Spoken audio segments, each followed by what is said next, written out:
ఏ కారణం లేకుండా నిన్ను ఇతరులు విమర్శిస్తున్నారంటే నువ్వు చేస్తున్న పనిలో విజయం సాధించబోతున్నావని అర్థం. ఆ కారణంగా ఎదురయ్యే విమర్శ నీ విజయానికి నాంది అవుతుంది.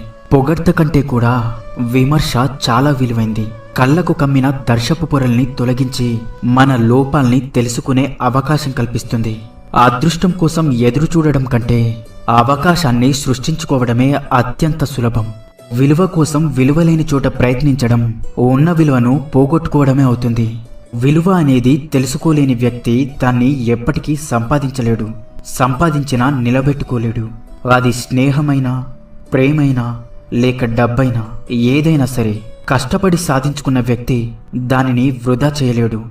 ఎదుటివారి ఆలోచనల్ని గౌరవించకపోయినా పర్వాలేదు, అపహాస్యం మాత్రం చేయకండి.